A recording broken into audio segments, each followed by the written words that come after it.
Good morning, हरे कृष्णा सभी दोस्तों को। Daily current affairs plus PIB के अंदर आप सभी का स्वागत है। आज है 11 जनवरी और इस वीडियो के अंदर 11 जनवरी की महत्वपूर्ण करंट अफेयर्स हैं उसको कवर करने वाले हैं। ये आज की महत्वपूर्ण सुर्खियाँ हैं। इसके साथ साथ में कुछ वन लाइनर करंट अफेयर्स भी हैं। तो आज बहुत शानदार और जानदार करंट अफेयर्स आए हैं। इसके साथ में अपन लास्ट में वीडियो के 5 करंट अफेयर्स के क्विज भी डिस्कस करने वाले हैं। वीडियो स्टार्ट करने से पहले आप सभी से छोटी सी गुजारिश है कि नया चैनल है, इसको सपोर्ट करने के लिए आप लाइक, सब्सक्राइब और कमेंट वगैरह कर दिया करो और अपने जो भी करीबी यार दोस्त वगैरह हैं उनके साथ शेयर कर दिया करो। जितने ज़्यादा लोगों को जोड़ोगे उतना जोश के साथ मैं आपके लिए और चीज़ें लेके आने वाला हूँ। आइए स्टार्ट करते हैं एक मोटिवेशन कोट के साथ में। मुसीबतें से निखरती है शख्सियत यारो, यानी जो मुसीबत वगैरह है उससे शख्सियत, जो व्यक्तित्व है व्यक्ति का, वो निखरता है यारो।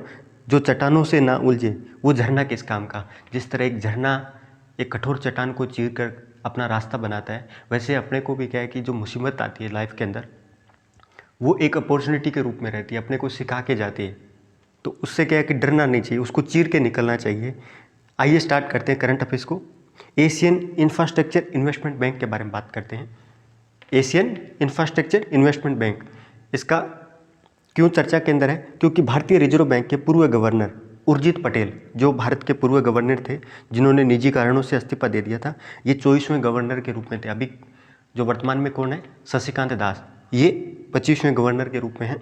और उर्जित पटेल को बीजिंग के अंदर स्थित एशियन इंफ्रास्ट्रक्चर इन्वेस्टमेंट बैंक है उसका उपाध्यक्ष नियुक्त किया गया है। उपाध्यक्ष के रूप में उनको 3 साल के कार्यकाल के लिए नियुक्त किया गया है। तो बहुत महत्वपूर्ण न्यूज है ये।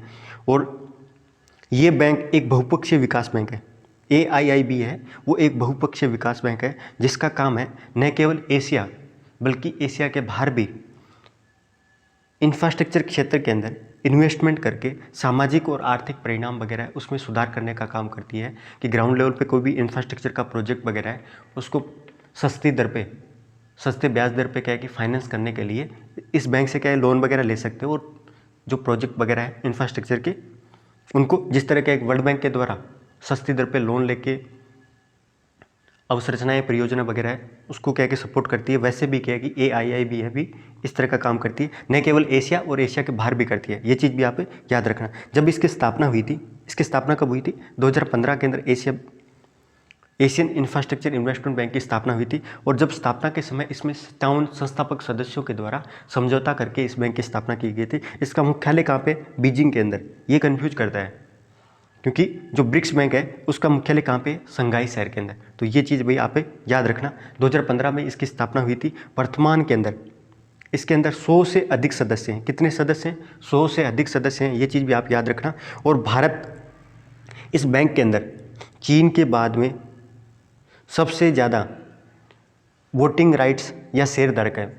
चीन इस बैंक का, AIIB का, चीन सबसे बड़ा शेयरधारक है। चीन के बाद में भारत क्या है कि दूसरा सबसे बड़ा शेयरधारक है। ये चीज़ याद रखना दोस्तों। और इसमें जितने पैसे लगे, जितनी पूंजी लगी हुई है उसके हिसाब से ही वोटिंग राइट्स मिलते हैं। जैसे भारत को क्या है कि 7.6% के आसपास, सबसे ज़्यादा चाइना का वोटिंग राइट्स है। इस बैंक के अंदर कोई भी काम करना हो तो मताधिकार के तौर पे चाइना के लगभग 26.61% है, वो मताधिकार राइट्स हैं। भारत के कितने हैं? सेकंड नंबर पे 7.6, रसिया 6%, जर्मनी 4.2%। तो आप तो इतना याद रखिए कि चीन के बाद में AIIB के अंदर भारत दूसरा सबसे बड़ा शेयरधारक है और दूसरा सबसे बड़ा वोटिंग राइट्स भी रखता है। तो ये चीज़, इस बैंक के अंदर क्षेत्रीय सदस्यों के पास बैंक की कुल मताधिकार शक्ति है वो 75% है। यानी जो संस्थापक सदस्य थे उनके पास में क्या है कि 75% वोटिंग राइट्स है और 25% वोटिंग राइट्स है जो नए सदस्य वगैरह शामिल हुए हैं। देखो कितना शानदार आपके लिए कंपैरिजन लेके आए हूँ। जितनी भी वर्ल्ड लेवल की जो फाइनेंशियल इंस्टीट्यूशंस हैं, संस्थान है, उनका कंपैरिजन दे रखा है। जल्दी जल्दी कवर कर लेते हैं। सबसे पहले वर्ल्ड बैंक के बारे में बात करते हैं। वर्ल्ड बैंक की स्थापना कब हुई थी? 1944 के अंदर। ये इसके अंदर वर्तमान के अंदर कितने सदस्य हैं? 188 मेंबर है। IMF और वर्ल्ड बैंक है, दोनों की स्थापना 1944 के अंदर और मेंबर वगैरह भी इसके अंदर सेम है। ये चीज़ भी याद रखना। इसका हेड IMF के अंदर और वर्ल्ड बैंक है, उन दोनों के अंदर सबसे बड़ा शेयरधारक कौन है? USA, संयुक्त राज्य अमेरिका सबसे बड़ा शेयरधारक है। इसकी स्थापना कब हुई? दोनों की सेम। इनको दोनों को ब्रेटन वुड्स संस्था के नाम से भी जाना जाता है क्योंकि ब्रेटन वुड्स के अंदर इसकी स्थापना हुई थी। वर्ल्ड बैंक का क्या काम है? वर्ल्ड बैंक क्या करती है, जो विश्व स्तर पे संपोषणीय विकास के साथ साथ में जो गरीबी वगैरह है उसको रिड्यूस, उसको कम करने का काम करती है। जबकि आईएमएफ है वो क्या करती है, जो मॉनेटरी स्टेबिलिटी है यानी मौद्रिक स्थिरता वगैरह या वित्तीय स्थिरता वगैरह, फाइनेंशियल स्टेबिलिटी प्रमोट करने के लिए आईएमएफ के द्वारा ये काम किया जाता है। ये चीज़ याद रखना दोस्तों। दोनों का हेडक्वार्टर कहाँ पे है? वाशिंगटन के अंदर। तो वर्ल्ड बैंक और आईएमएफ के बारे में, दोनों का हेडक्वार्टर है वाशिंगटन यूएसए के अंदर। सबसे बड़ा शेयरधारक भी यूएसए, 188 मेंबर है और दोनों की स्थापना 1944 के अंदर हुई थी। तो ये दोनों फैक्ट याद रखना। अब एडीबी के बारे में बात करते हैं, एशियन डेवलपमेंट बैंक के बारे में बात करते हैं। इसकी स्थापना कब हुई थी? 1966 के अंदर। एडीबी की स्थापना 1966 के अंदर हुई थी। इसके अंदर वर्तमान में कितने मेंबर हैं? 67 मेंबर है। और एशियन डेवलपमेंट बैंक है उसका सबसे बड़ा शेयरधारक है जापान। सेकंड नंबर पे यूएस से आता है, जापान सबसे बड़ा शेयर होल्डर्स है एशियन डेवलपमेंट बैंक का। जबकि एशियन इंफ्रास्ट्रक्चर इन्वेस्टमेंट बैंक है उसका सबसे बड़ा शेयरधारक कौन है? चाइना। ठीक है। इसका काम, एडीबी का काम भी है ना, ये एक क्षेत्रीय बैंक है, क्षेत्रीय बहुपक्षीय बैंक है, विश्व बैंक की तरह ही काम करती है। पॉवर्टी वगैरह हो गए, इंफ्रास्ट्रक्चर के प्रोजेक्ट वगैरह उसको फाइनेंस करने के साथ साथ इसका हेडक्वार्टर याद रखिए, फिलीपींस की राजधानी मनीला के अंदर इसका हेडक्वार्टर है। किसका? एशियन डेवलपमेंट बैंक, जिसकी स्थापना 1966 में, 67 मेंबर है और जापान सबसे बड़ा शेयरधारक। ये चीज़ याद रखें। अगला देखिए दोस्तों, जिसके बारे में अभी बात की है, 2015 के अंदर इसकी स्थापना हुई थी। चाइना सबसे बड़ा शेयरधारक है। इसका हेडक्वार्टर कहाँ पे? बीजिंग के अंदर। तो ये ग्लोबल फाइनेंशियल इंस्टीट्यूशंस वगैरह थी चारों के चारों, जिसके बारे में आपको बताया।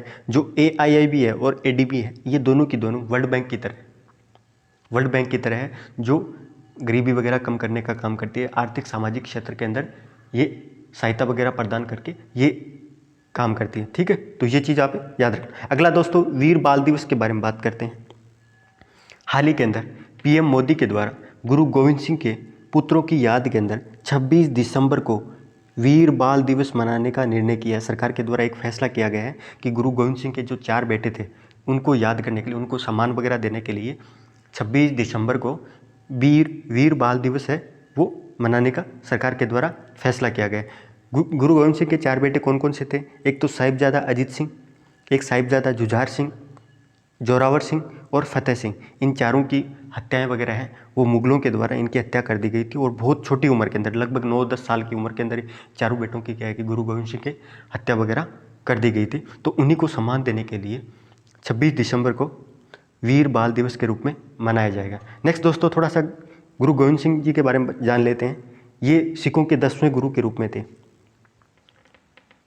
ठीक है, सिखों के 10वें गुरु के रूप में गुरु गोविंद सिंह को जाना जाता है, जिनका जन्म 22 दिसंबर 1666 के अंदर पटना के अंदर हुआ था।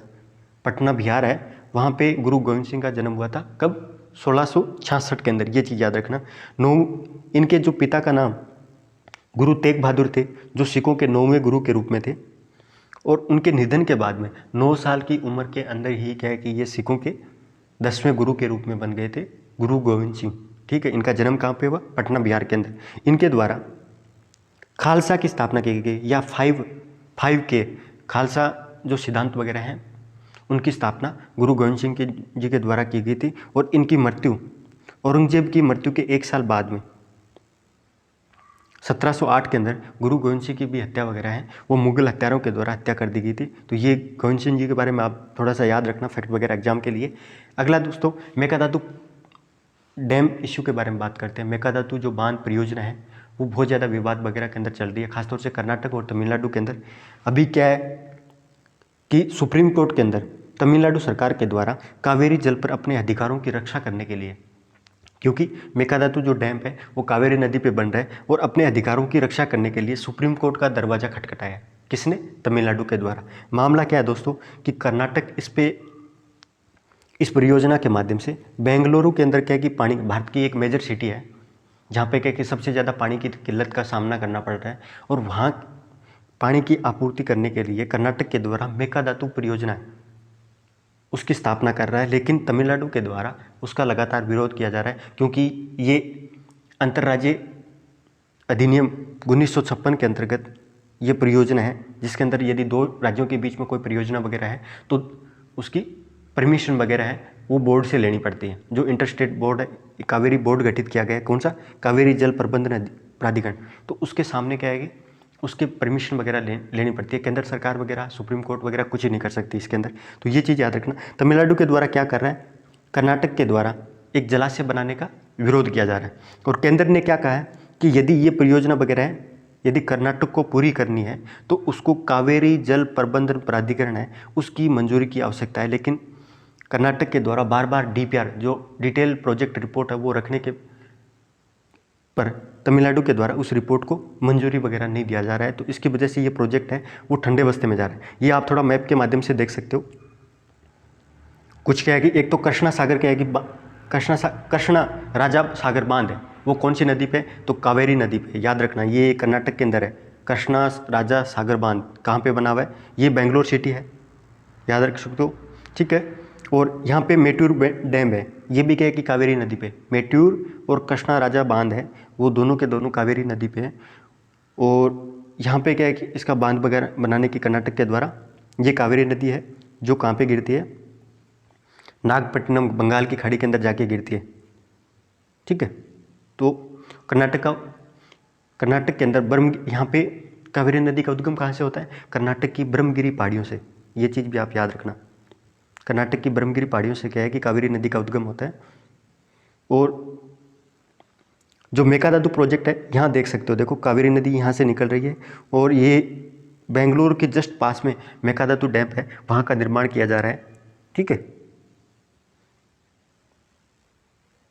अगला दोस्तों, इस प्रोजेक्ट के बारे में आपको थोड़ा बहुत बता देता हूँ।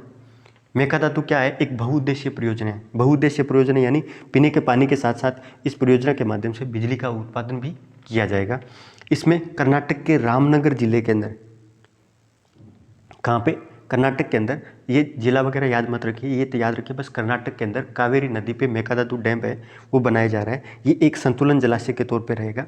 और यदि ये परियोजना वगैरह पूरी हो जाती है तो बेंगलोर और पड़ोसी क्षेत्रों के अंदर 4.75 टीएमसी क्या है कि पेयजल की जो सुविधा वगैरह है, पीने के पानी की सुविधा वगैरह है, वो इस प्रोजेक्ट के माध्यम से पूरी हो जाएगी। और 400 मेगावाट बिजली का उत्पादन करना भी क्या है कि संभव हो जाएगा। और तमिलनाडु क्या है कि इनको 4 यानी 5 टीएमसी भी पानी वगैरह है वो पीने के लिए प्रोवाइड कराने के अंदर लगातार विरोध वगैरह किया जा रहा है। इस प्रोजेक्ट की लागत लगभग 9,000 करोड़ रुपए है, ठीक है। तो ये प्रोजेक्ट के बारे में था, थोड़ा सा याद रखना। हालांकि जो इन राज्यों के बीच में विभिन्न नदियों के लेकर देश के अंदर बहुत सारे क्या बोर्ड वगैरह भी गठित किए गए हैं। कावेरी जो ट्रिब्यूनल है उसकी स्थापना कब हुई थी, ये फैक्ट आप याद रखिए। 1990 के अंदर कावेरी ट्रिब्यूनल्स की स्थापना हुई थी। 2007 के अंदर इसके द्वारा निर्णय वगैरह दिया गया था, और जिसमें इस निर्णय के अंदर ये बोला गया था कि कावेरी नदी का 419 टीएमसी फिट पानी है वो तमिलनाडु यूज करेगा। कर्नाटक 270 के टीएमसी फिट है वो पानी यूज करेगा। केरल क्या कि 30, और पुदुचेरी, क्योंकि 3 राज्यों और एक केंद्र शासित प्रदेश के बीच में कावेरी ट्रिब्यूनल गठित किया गया था।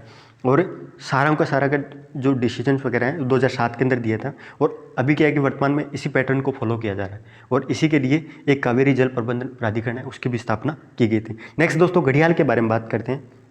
बहुत ही इंपॉर्टेंट खबर है ये कि असम सरकार के द्वारा घड़ियालों का संरक्षण करने के लिए ओरांग राष्ट्रीय उद्यान, तो ये याद रखिए ओरांग राष्ट्रीय उद्यान कहाँ पे पड़ता है, तो असम के अंदर।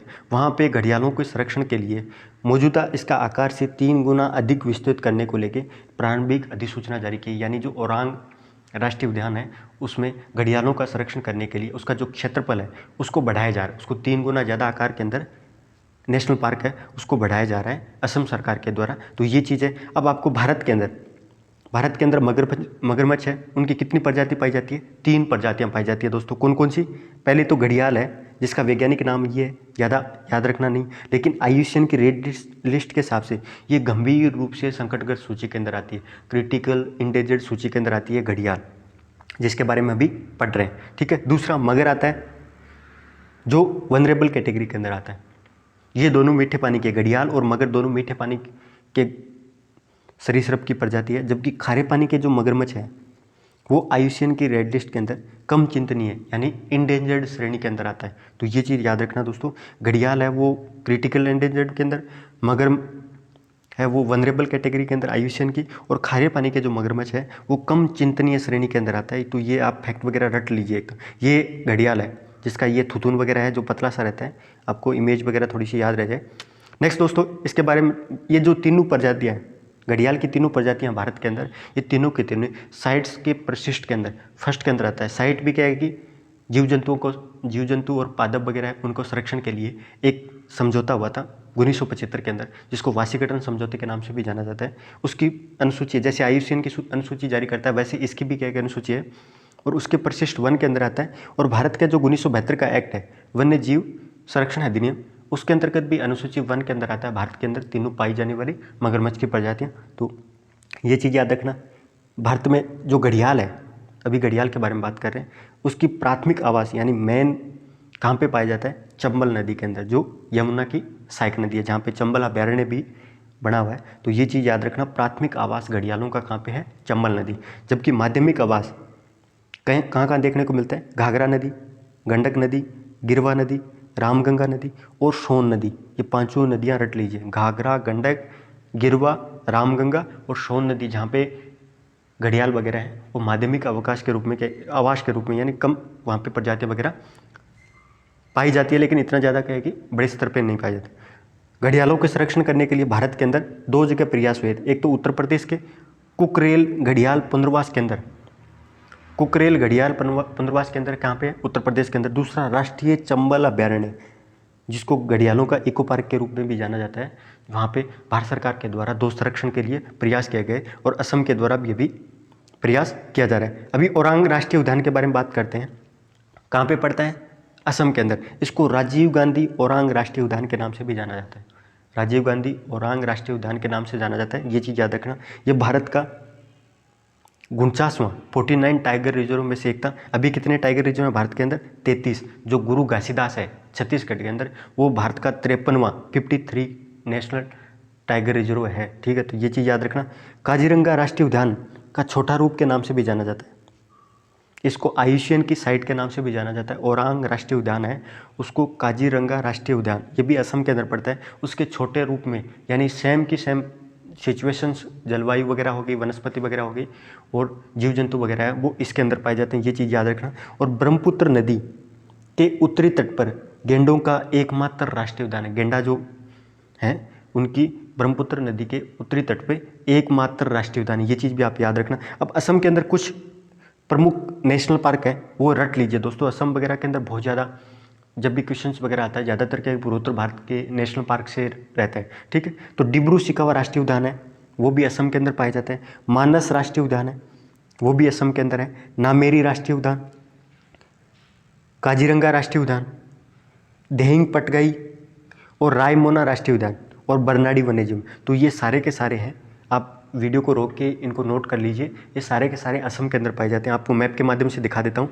सबसे पहले देख सकते हो आप तिनसुकिया जिला, जहाँ पे ये ऊपर क्या है कि डिब्रू सिखावा पाया जाता है, यहाँ पे दियांग पटगाई नेशनल पार्क हो गया। काजीरंगा नेशनल पार्क है, वो असम के मैदानी क्षेत्र के अंदर है। नामेरी नेशनल पार्क है, थोड़ा उत्तर के अंदर पड़ता है। और ओरांग जिसके बारे में बात कर रहे थे, ये रहा ब्रह्मपुत्र नदी ऐसे, और ब्रह्मपुत्र नदी के उत्तर के अंदर गेंडों का एकमात्र क्या है कि स्थल वगैरह, ये मानस वगैरह है। और ये रायमोना जो पश्चिम बंगाल के जस्ट निकट पाया जाता है। तो ये 7 नेशनल पार्क असम के अंदर है, ये चीज़ याद रखना। ठीक है दोस्तों, नेक्स्ट दोस्तों फातिमा शेख के बारे में बात करते हैं। फातिमा शेख की जन्म वर्षगांठ वगैरह अभी मनाई गई थी। फातिमा शेख का जन्म, ये याद रखिए, ये भारत के अंदर पहली मुस्लिम टीचर थी। भारत की पहली मुस्लिम टीचर के नाम से भी जाना जाता है किसको?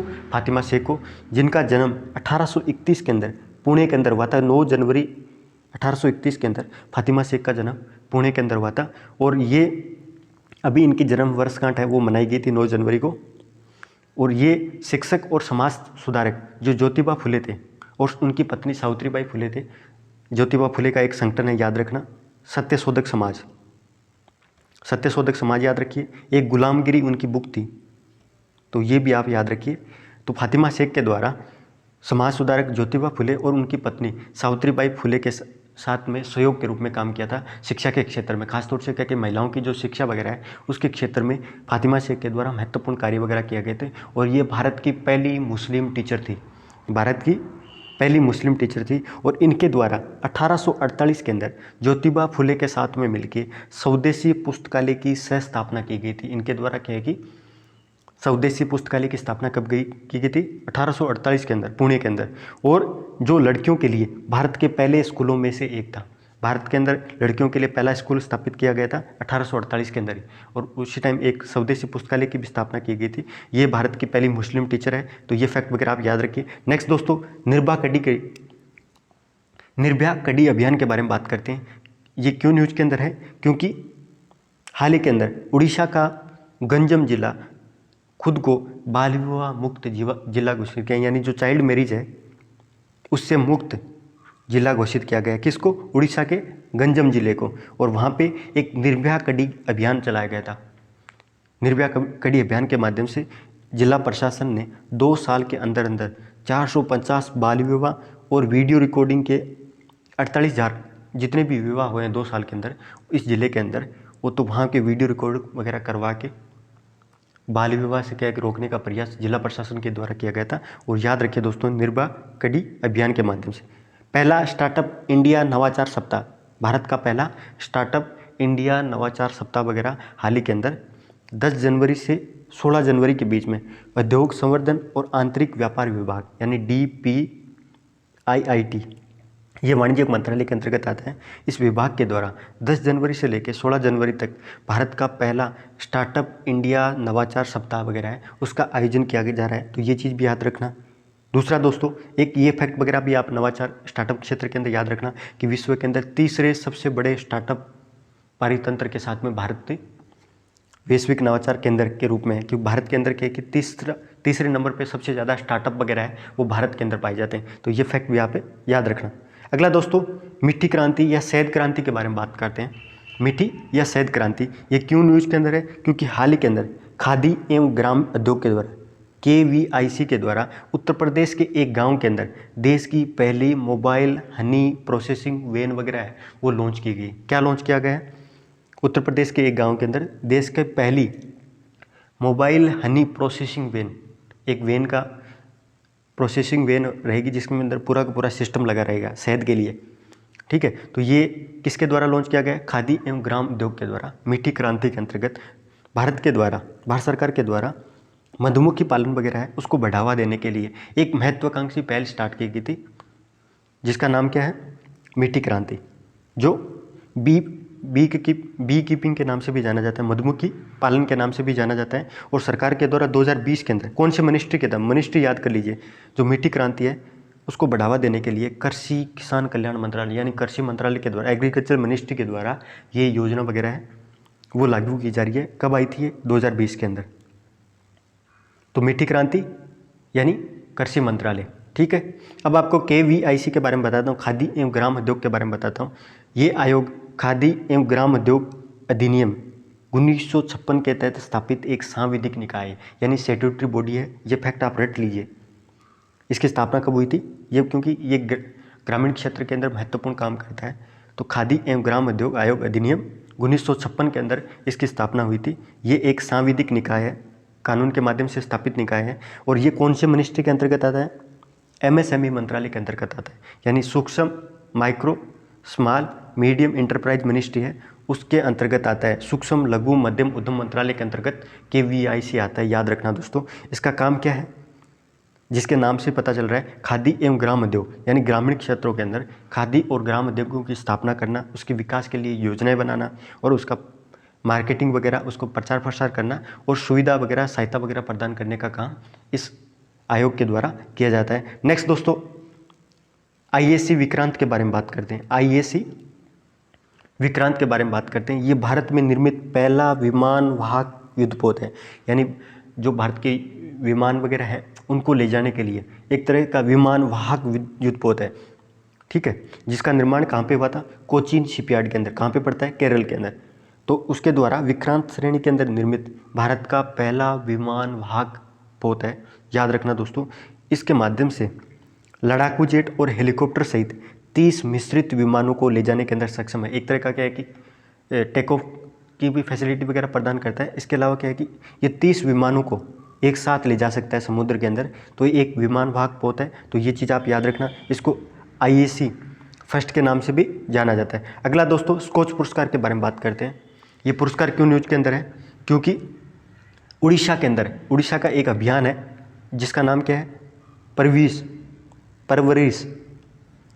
तो परवरिश मिशन है, वो उड़ीसा का मिशन है, जिसके माध्यम से पिछले 6 महीने से लेके 5 साल की उम्र के बच्चे वगैरह हैं, उनको माल न्यूट्रिशन यानी कुपोषण से निपटने के लिए ये उड़ीसा के द्वारा दक्षिणी असम के कछार जिले के अंदर ये प्रोग्राम चल रहा था। और उसके चलते इस प्रोग्राम की सफलता को देखते हुए इसको स्कोच अवार्ड से नवाजा गया है, स्कोच पुरस्कार है उससे नवाजा गया है। कौन से एक तो प्रोजेक्ट याद रखिए, परवरिश मिशन, ये उड़ीसा के अंदर 5 साल के बच्चों तक कुपोषण की समस्या से निपटने के लिए ये मिशन वगैरह चलाया जा रहा था। और इसी मिशन को सम्मानित करने के लिए उसने बेहतरीन काम किया था और उसने पुरस्कार कौन सा जीता है, स्कोच पुरस्कार जीता है। तो ये चीज़ भी याद रखना।